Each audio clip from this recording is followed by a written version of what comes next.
Everyone, welcome back to Pine Hollow Auto Diagnostics. We ran out of daylight, but cars still need fixing. We have a 2017 Lincoln MKC with a 2-liter EcoBoost engine, 36,000 miles, and the owner says he's been experiencing a pretty significant parasitic battery draw. Leave it overnight, dead battery.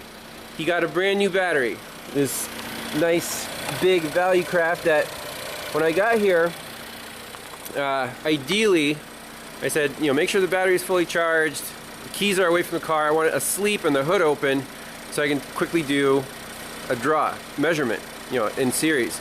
However, when I got here, the battery was at 3.3 volts. Little maintainer here, 1.5 amp. It had the frowny face on it. It's useless. So we had to jump it. Now it's running, and the battery is taking 50 amps. Now this was 70 amps when we first started. This battery is completely depleted, but it's taking a charge. So it's still good, but we can't really do our testing with a very low battery. So we're gonna let it run, let it charge up. The codes here that we have, let's take a look at the report.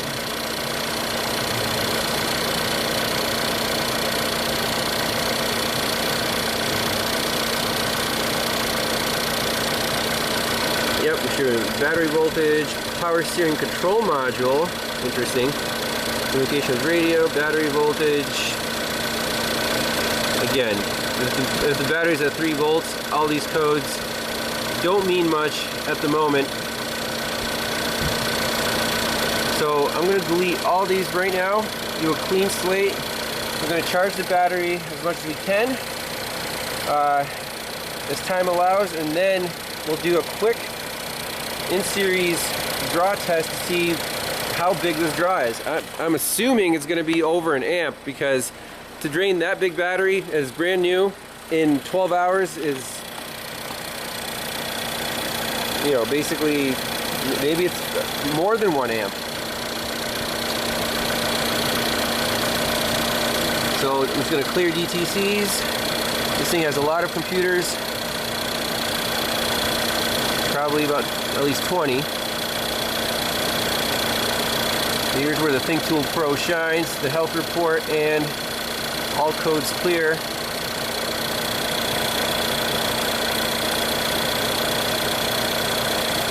So we'll let it charge up a little bit and connect our ammeter in series. Alright, so the car's been running about 10 minutes.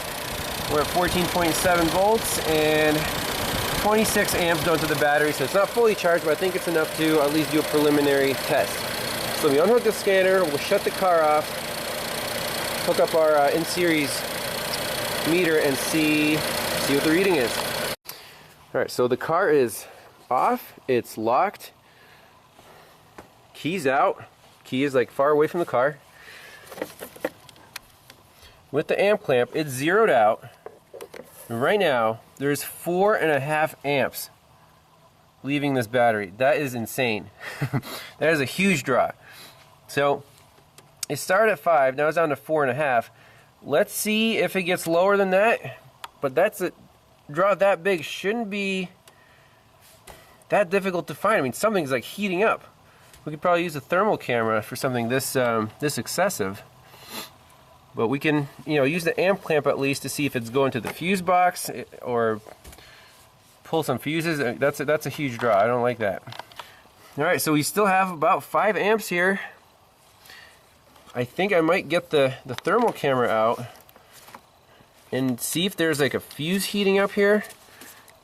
We can do a voltage drop. I mean, it's definitely going to the fuse box through this cable, and it kind of wraps around down there.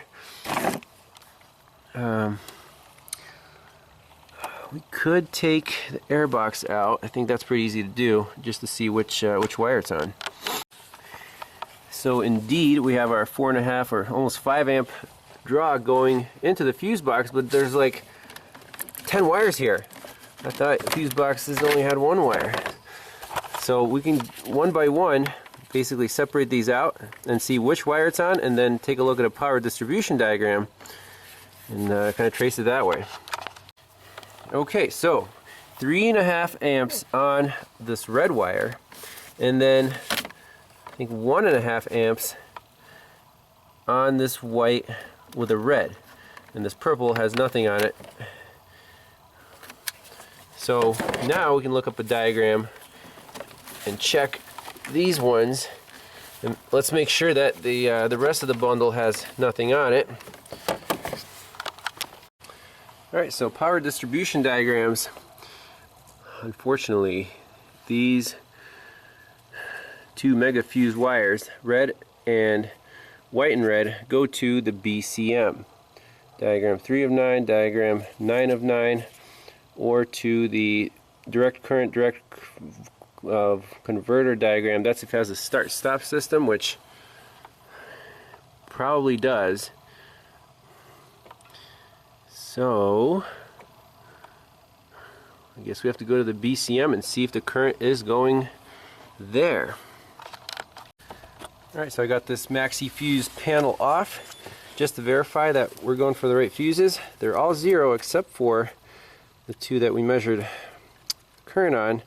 So this white with a red stripe, 125 amp fuse. We have, get my leads on here, 0.4 millivolts, and on the red wire it's a 50 amp fuse,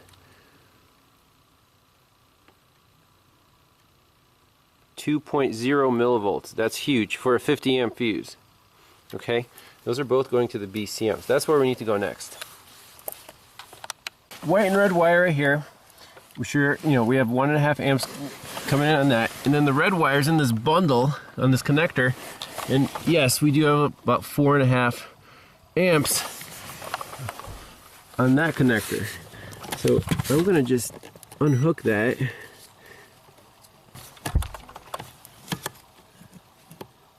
You guys hear that? Was that a speaker? And is there an amp? Let's see what our draw went down to on the battery. Okay, so we're down to about 1 amp with that connector unplugged. Let's plug it back in.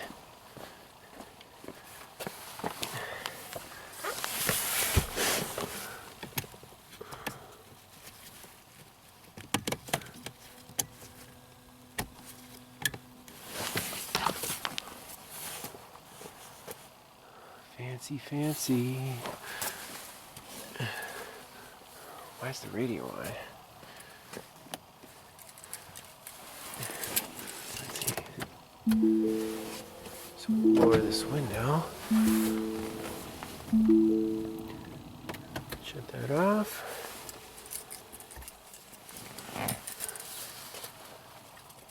So that should time out. Okay, the screen's turned off. We still have our 5 amp draw. Very interesting. Let's keep going on the diagram. These red wires, page 9 of 9, right here. So it comes in here, and then 2 and 1. With start-stop system, without start-stop system. So which one do we have? We got to figure that out. Instrument panel, gateway module, steering column, control module. These are lights from high current battery junction box. Okay. Fuse 33, diagram 5 of 9. Alright. Takes this. So why are these lights here staying on? That is so weird. And let's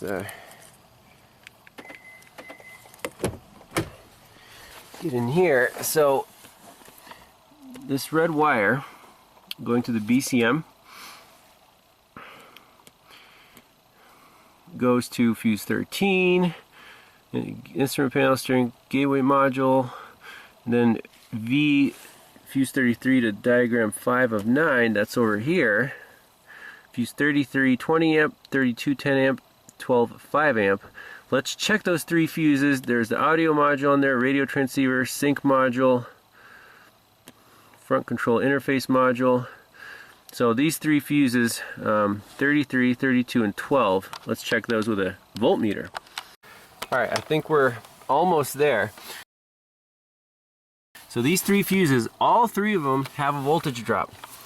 The 12, fuse 12, 5 amp, the FCIM, 2.6 millivolts. Sync RTM, 10 amp fuse, 0.7 millivolts. And the 20 amp audio control module fuse, 3.8 millivolts. Insane. I want to pull this one and see what happens to the other two. Something is keeping this audio system awake. So first I pulled this 20 amp fuse. We're down to 3.3 amps. They're still, and these stay the same. Next, let's pull the fuse 32 10 amp. That would be this one.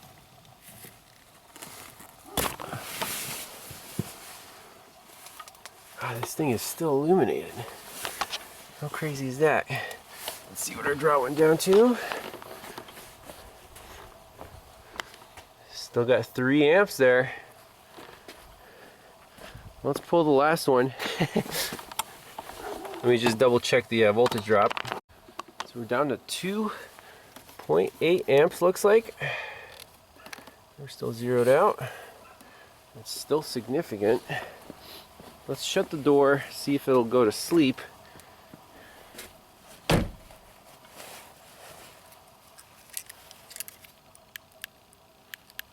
Door locks don't work anymore. Dang. I guess we gotta put this 5 amp fuse back in.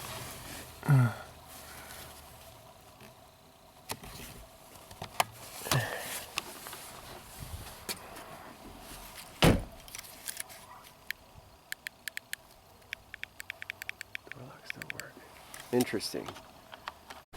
For some reason it's showing me lift gate ajar, and the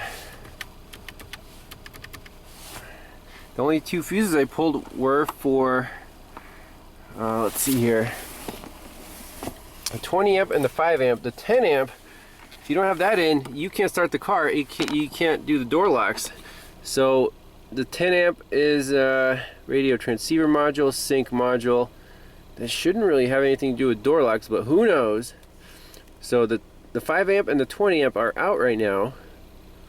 Front controls interface, that's the, I'm pretty sure it's the display, but that's on. Why does it say lift gate ajar? That's interesting.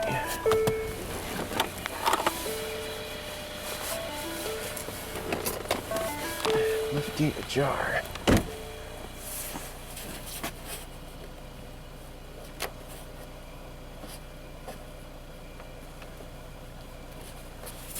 That not working? There might be more to these fuses than we think. Nope, no lift gate. Let's pop the fuses in and see if that message goes away. And this is crazy. I popped the 5 amp fuse back in, and then the lift gate ajar message went away, and the lift gate started working. So this 10 amp or this 5 amp is also lift gate. So you can't just pull fuses because stuff stops working. And the draw is still there. How crazy is that? And we notice that this display does not turn off ever. So we're not done with this car yet. We'll be back probably tomorrow to hopefully finish it up.